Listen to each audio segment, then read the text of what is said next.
TB Joshua's death was a shock to the whole world, and a lot of his members and people from afar find it very hard to believe that truly he was dead. But then again, I came across a video yesterday online, and this person is saying that TB Joshua is actually not dead, that they are hiding him. Please, I really want to know what is going on. Is TB Joshua dead or not? Because if truly he's not dead, according to what this person is saying, what else is true in this world? Because I don't know what is really going on in this world again. If TB Joshua is not dead, what else is not true in this world? And if he's not dead, what are they hiding? Why all this? Why come out and say he's dead when he's not dead? Please, we are going to watch the video and then I'll be back to give my honest opinion. But please, let's watch this video with an open mind. Let's know if this guy is saying the truth or not. This is AfriTape. My name is Basi. See you at the end of the video. Did you watch the BBC documentary? I did. That is where my confusion started. I was like, these people, are they telling the truth? Why didn't they say this when he was still alive? But he's still alive. What do you mean when he was still alive? Hey, here comes another thing, Prof X. If he's still alive, who was that in that glass coffin? What happened that day? Because there was someone in that glass coffin. It was him. And when he was there in the church, people were manifesting, some were vomiting blood.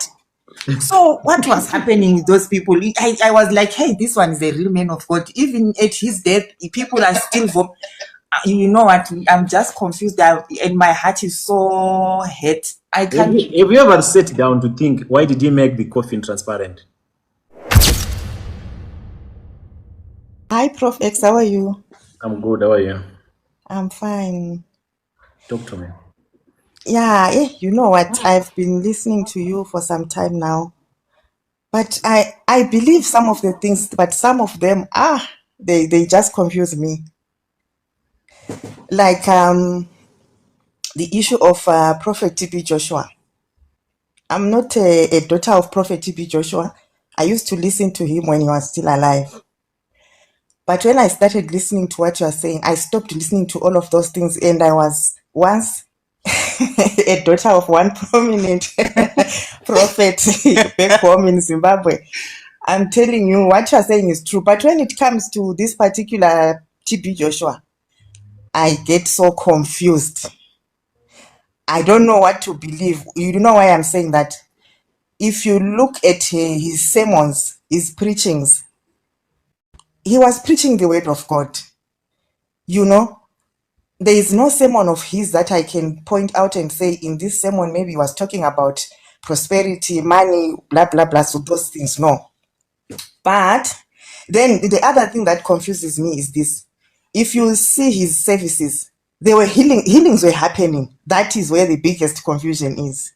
You would see people giving birth in church, like live. You would see people coming back after 10 years with testimonies. They came there sick, dying 10 years before they are back again. They would come back again, The healing is still there. Fibroids were falling in church. You could see blood. They would run upstairs. You would see them removing their pads. You see blood clots there. Those kind of things, they just confuse me. So I if you can elaborate to me, how do those healings happen? If he's truly he was not a man of God, or he's truly not a man of God, how did those healings happen? You understand? That is what is confusing me.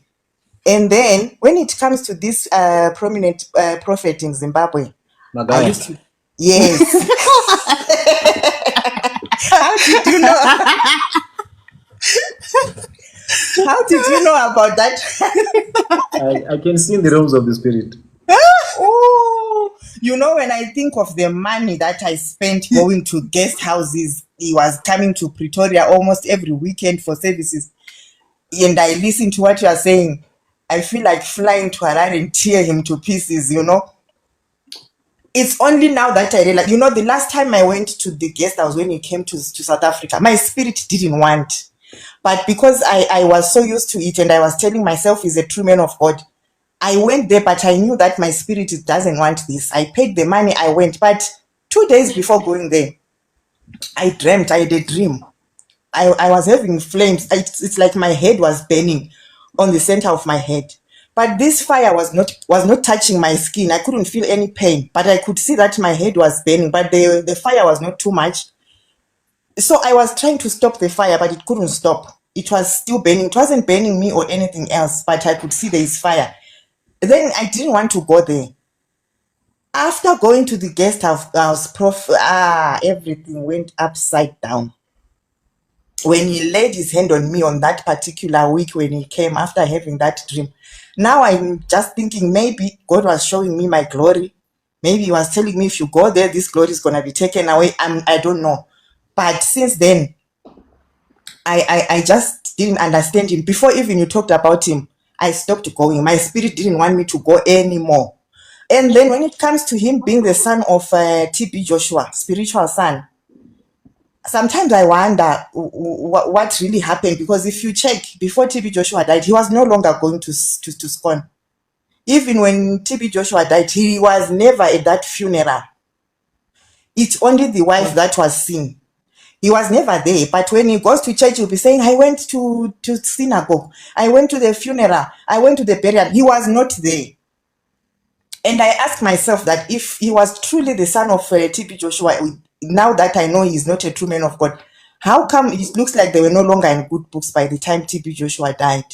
So sometimes I then think that maybe TB Joshua realized he was doing something that he's not supposed to do. Then he took him off, you know. And then sometimes I think that I have seen Chris, he once went to TB Joshua, Hubert Angel once went there, you know, some prophets that are now doing this, all these things that you are mentioning, they went there. But if you check, they went there some time back, like Chris and Hubert, they went there a long time ago. So sometimes what I think, Prof Ex, I need us to talk about this. Sometimes what I think, not talking about what you are saying, what I think sometimes is that maybe it could be that these prophets or these pastors, they went to TB Joshua that time and they were expecting to be as powerful as he was, but they couldn't. So after realizing they can't be on his level, they then went to Benin. Now, when we are looking at what they are doing, because they've been to TB Joshua, we will now think that they are sons and daughters of TB Joshua, which means they took all the powers, the dark powers from TB Joshua. Maybe that is what happened. Because if you check, they went there a long time ago. Pastor Chris, the last time I saw the clip, it was years back. If you check, even Hubert Angels, I never knew he went there until TB Joshua died. That's when you were saying, I once went to synagogue. I was like, this one has been there also. But it's been a long time. Maybe they went there wanting to acquire the same power that he had, but they saw that they couldn't. Then they chose to do the shortcut. So now when we are looking at everything about these prophets and Prophet TB Joshua, we now think that they took those things from there, yet that's not the case. What do you think about that? Okay, let's start with the miracles. I'll get to this one that you raised up. Yeah. Have you ever been to synagogue? No, I've never been there. So all these miracles we were talking about, where exactly did you see them? I used to see them on the television, the live services or the replays of the live service that were happening some time back, and the testimonies on live services, people who will come 10 years after they show the clip. That is how I used to see them. I've never been there. Okay, do you have Netflix? Yes, I do. Do you watch reality shows there or any series? I've watched Bisola. No, I'm not talking about the Bisola thing, just in general, movies, Western movies and some reality shows or any series that are posted on Netflix. Do you watch them? Yes, I do. Do you get emotional sometimes when you watch some movies and stuff? Yes, I do. You feel involved in the movie sometimes. You get afraid when the person you like is being attacked, and you are happy when the person you like is. Yes, sometimes I'm telling him what to do and what to do while I'm sitting out here. Yeah, it happens, yes. All those people are paid to make you feel that way in movies. Okay. That's the very same thing TB Joshua was doing. He was paying people to come and act to be sick, so that he can move your emotions. What about those he was praying for? They are pregnant and a baby would go down. What kind of? But you know their level of con artistry. if the baby is already due, Eh, if the baby is already 9 months, it's only a matter of time as to when.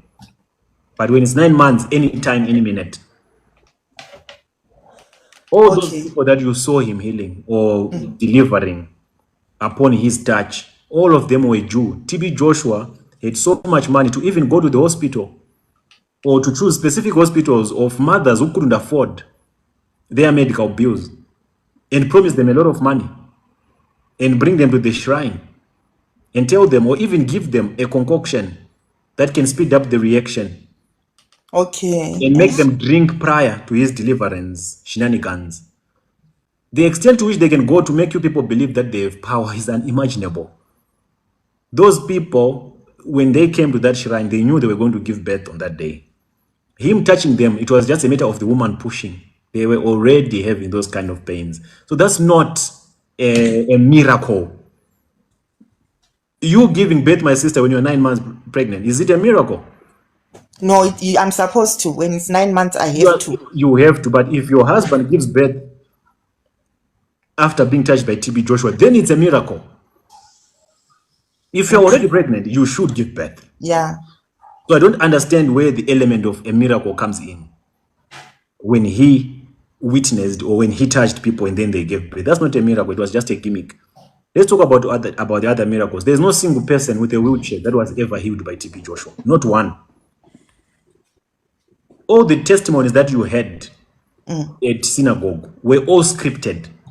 All the people who gave testimonies in synagogue, they were taught, they were coached how to give those testimonies.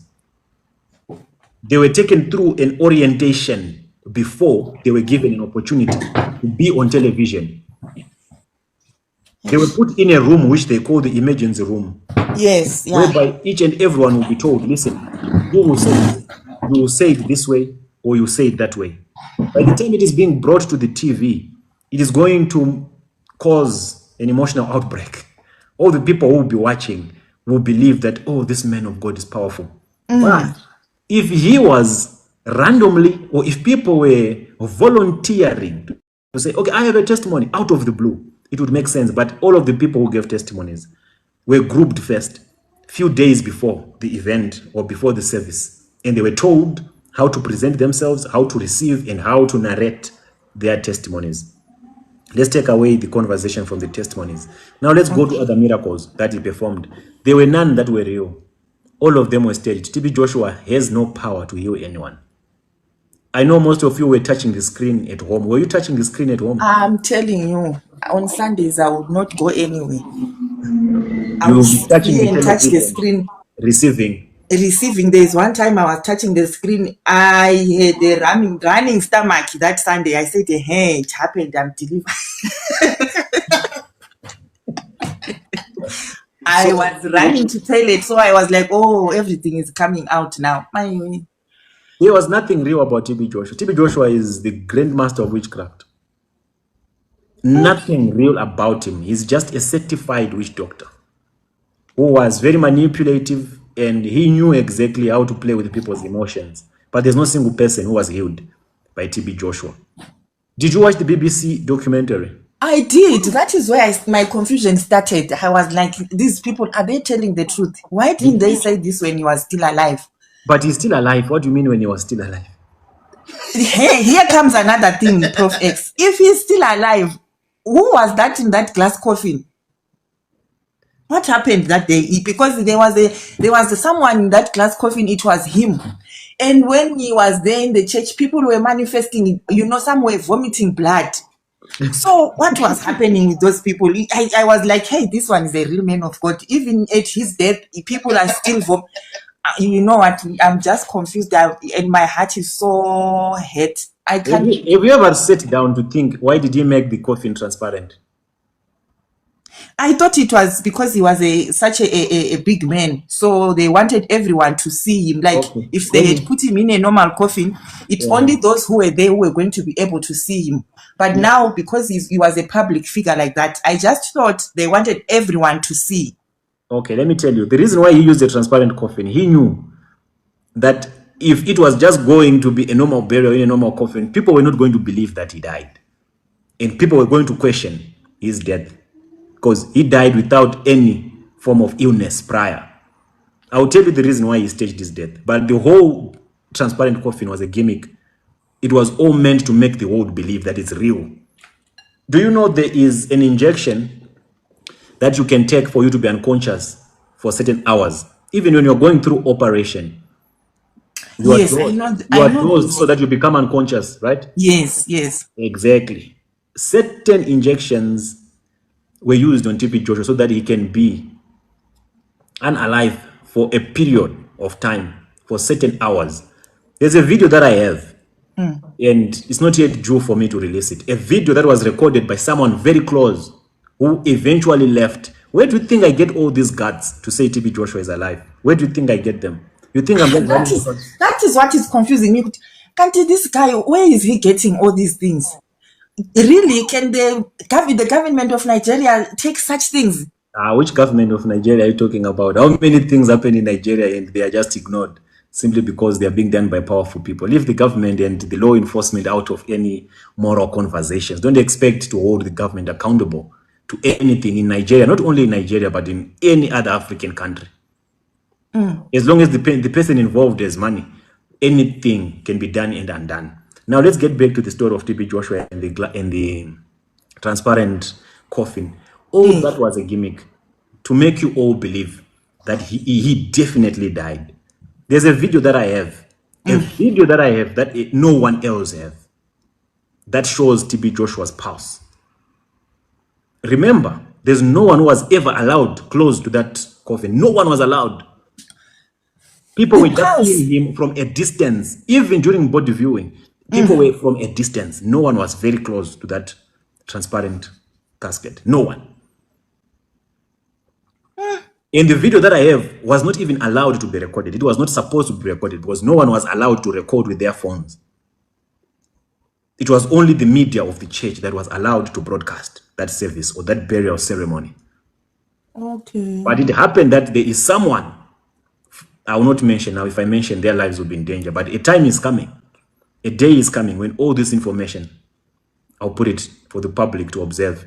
What I'm just doing here is to just push them to do the right thing and to know that I know that TB Joshua is alive. He's even watching us right now, if I'm not wrong. Because what else can he be doing? He does not have a life now. The only thing he can do is to be stalking us with fake accounts and looking what people are saying. And I'm the only one who has been talking about him faking his death. So I am one of his greatest threats. I am one man that he wish if he could. Then comes the issue of that building that collapsed. Wait, before we get to the building collapsing, let's finish with the issue of his death. We'll get there. There are a lot of skeletons in TB Joshua's closet. There are a lot of things that forced him to fake his own death. Apart from the transparent coffin, why do you think he was buried inside synagogue? You know what? I actually thought that what they did was correct because he was staying there, isn't it? That was his residency. So I thought since he was staying there, maybe the yard is too big. There's space for that. So I didn't see any problem with that. Is there space in your compound? Can we bury you in your compound when you die? In the village, you know that happens. Yes. Not the village. I mean, in your compound where you're staying. No, there's no space. There's no space. No, for me to be buried, I can't be allowed to be buried in town. Exactly. Same applies with burying him in a place that is considered to be holy. The reason why he orchestrated this in a way that his body remains, his so-called body remains inside synagogue, was to make sure that no one will have access to dig up his remains. Because in Nigeria, the way you people used to worship TB Joshua, if he was going to be buried outside, people were going to dig that grave and they were going to realize that whatever that was inside that, there's nothing. There is nothing. So he knew that they will find me out there. They will discover me that I'm not inside that thing. So let's keep it here where it's protected, where no one can access, where no one can investigate. So, which means this deceivement is still continuing, because the wife is continuing. Do you think Evelyn can keep that shrine running? Come on. Evelyn has never played any pivotal role during the existence of TB Joshua. And all of a sudden, Evelyn is this mighty woman of God who's taking charge and firing people, dismissing disciples, and maintaining that shrine. Do you think she has the capacity? if it's not TB Joshua behind it? Actually, when I, you know what, when these things happen, there is a way we tend to think. You know, we tend to think, oh, this is what God wanted. With the level that we had so believed him, we saw everything correct.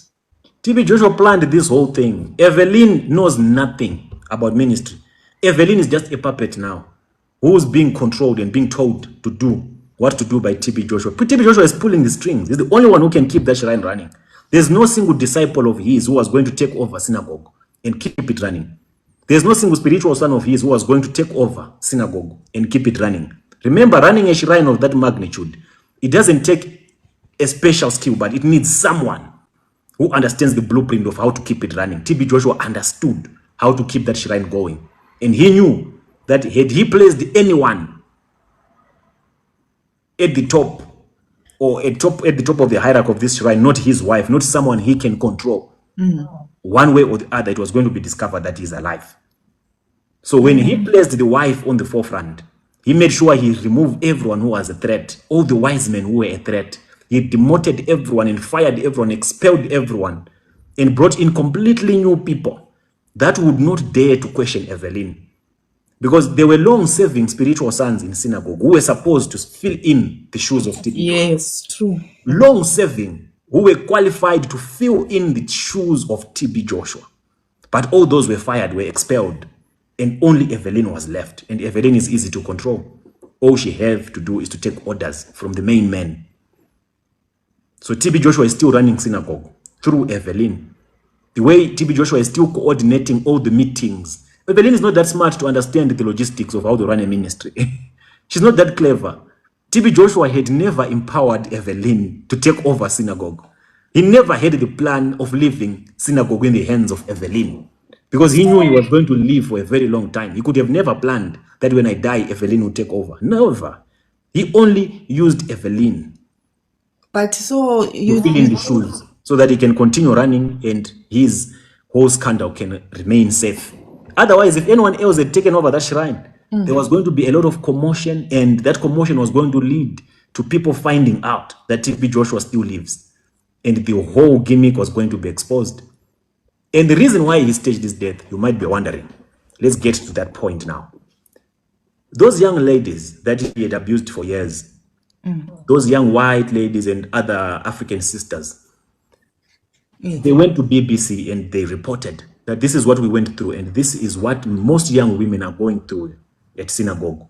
TB Joshua has been recruiting all these young ladies, beautiful ladies, as his disciples.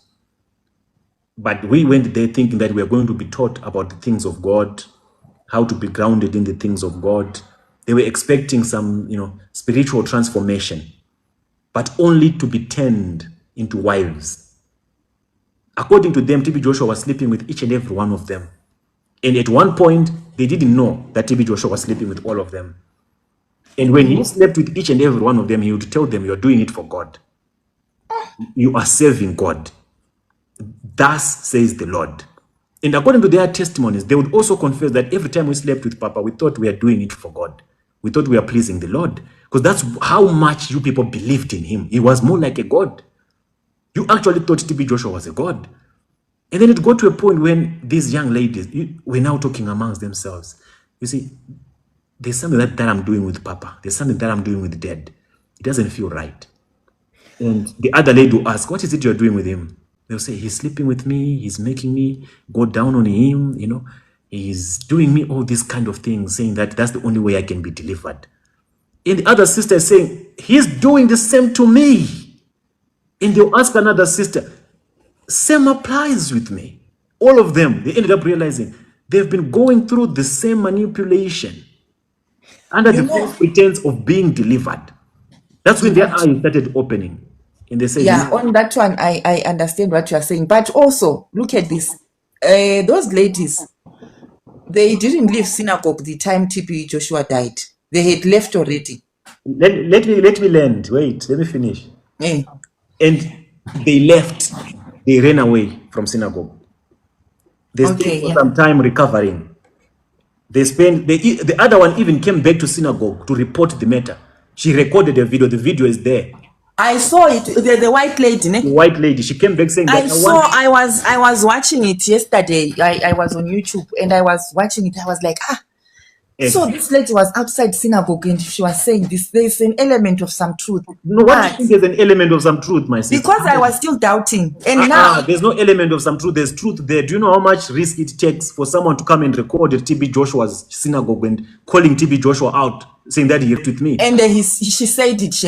I saw that. Why But would my she lie? question Why now would she is, lie about that though? Why would she take that risk if she was not broken? Do you know how much it breaks? you see what she did. You see what she did there. That's exactly what they were supposed to do the moment they ran away and go to their countries. You know, when something like that is done to me and I want to leave that place and I couldn't, the moment I leave that place and I get to my place, the nearest police station in my country, I will be there. I will be crazy in that police station. But But my these sister, you ladies, they did not kept quiet. wait. You did not follow the documentary then. You did not listen to their stories and the documents that they brought out. That's the first thing that they did when they got to their countries, to report this matter to the police, to the Interpol. And when they reported it, they saw the process was taking long. They went to BBC to make a report again. When they saw the process was taking long, she even dared to come back. She came back to Nigeria to confront TB Joshua, because that's how broken she was. There is no police in Nigeria that she could have called or told, because TB Joshua is a god in Nigeria. No, Shaya, in Nigeria, they couldn't do There that. is nothing you can do in Nigeria against TB Joshua or Chris Oyakilome. Chris Oyakilome has his son called Daysman, who recruits Ethiopian young ladies and turn them into wives. He runs a brothel under the nose of Chris Oyakilome. We reported that case to the police and nothing, no investigation has been done yet, because money talks. What police do you think was going to intervene in the case of TB Joshua from few white ladies who had the guts to expose TB Joshua? So she did make all those reports the moment she arrived in her country of origin. And she waited for the process to take place until they got reach of BBC. When they submitted their stories to BBC, then BBC, as a reputable organization, they compiled the stories all together. After compiling the stories, they called TB Joshua for him to comment, for him to give his side of the story. It was at that point when TB Joshua was called by BBC, then he realized that things are going to get messed up. Being an African prophet, it does not make him any smart in any way.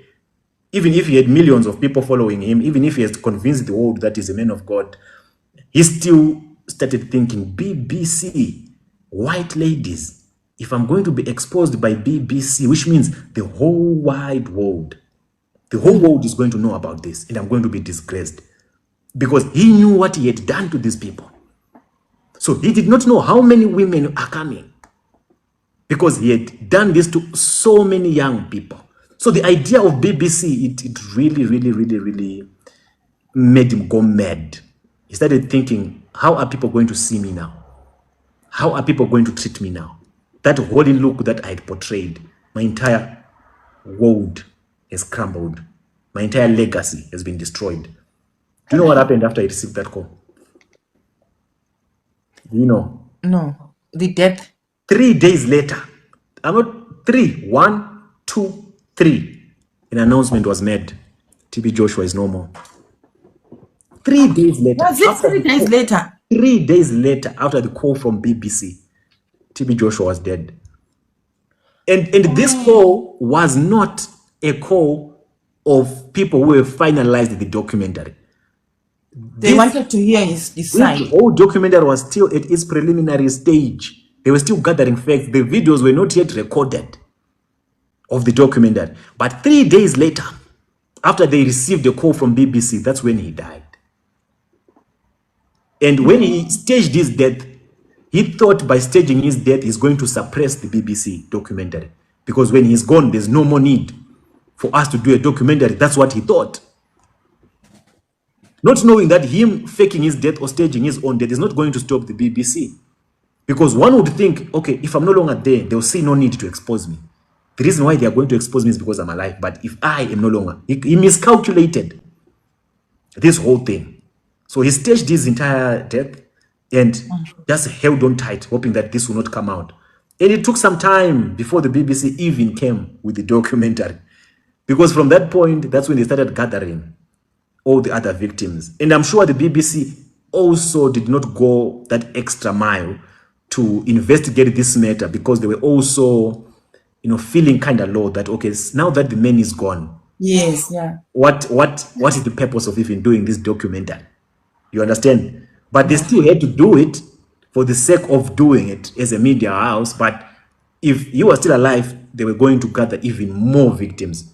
On that documentary, TB Joshua's own daughter, called Ajoke, testified. So I don't But understand what but is difficult. they said he adopted. Was it a lie It was a lie. That was his own daughter from a different woman? from a different woman. And that woman came to drop that child in the church. Or the story that the child was dropped in the church is true? That part is the truth. But it What? was his biological daughter. The woman brought that child to TB Joshua, and TB Joshua had to take the fatherly responsibility of raising that child. But he did not want it to look as if this child is coming from a different woman, since he was married to Evelyn. So he had to stage it again so that it looks like he's adopting this child. Hey. So he started recording the child and doing all sorts of things so that Ajoke will come across as an adopted child. How many homeless kids are in Nigeria? How many has he adopted? Why only Ajoke? TB Joshua, only of all the children that needs to be adopted, why did he not take the child to a home? Why bring Ajoke and make Ajoke his own daughter?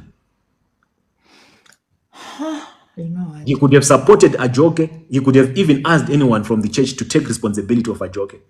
And he could have financed that family. Or he could have taken Ajoke to a home. Why do you think he saw the need to make Ajoke his own daughter and raise Ajoke under his own roof? That was his own daughter with another woman that was brought to him by this woman. And when this child was brought to him, he also realized that it's his child. And if you look at Ajoke and TB Joshua, they look alike. So he said the only way that he can fool people and remain holy in the eyes of people is by staging how Ajoke came into his life. So they dropped Ajoke, they started recording. Oh, this is how this child came. Oh, this is how this child came. Oh, let's take him. Me, the man of God, I'm going to take responsibility of this child. And there, boom. At least if he adopted 2 more children or 5 more, we would understand that he was that kind of a man who had the heart to adopt children. Why only Ajoke? That was his biological daughter. That is his biological daughter with another woman. Yeah, that makes sense though, because he could have adopted a lot more. That shrine is huge, it's massive. He could have actually set up an entire home structure in that shrine if he was really driven to help. So for me, watching this video, the thing is, I really don't know what to believe is true or false in this world anymore. But I want to put my hope in you guys. What do you think? Do you think TB Joshua is really dead or not? Because I don't know. The guy sounded so sure and he sounded so true. This world is really like this world is something else. So please, go on and tell me for comment section. Is TB Joshua really dead or is he really still alive? And if you have evidence, maybe you know this guy personally and you really want to, you can reach out to us. The number is on the screen. Reach out to our WhatsApp or our email address and let us know. Maybe I can come back with more evidence because these are the kind of stories I like. Because why will TB Joshua be hiding if he's not dead? Is it because of the, just like he said, is it because of the BBC documentary? Waiting the sub. I don't tire for this world though. Make them do true. If they, according to Rapture, they say Rapture. May Rapture do come make all of us come out. May we just rest. More rest. I beg, make una come out for here. I don't tire. I don't tire. I'm tired. Eh? Which kind of be this? Today, person go wake up. This one. Now, I beg. When I'll just let me know for comment section. What do you guys think? Is he dead or not? My name is Basi. This is Afritape. This is what we do here. We expose secrets. Now, true say, is he really dead? I beg, I'm gonna come up and see you in the next video.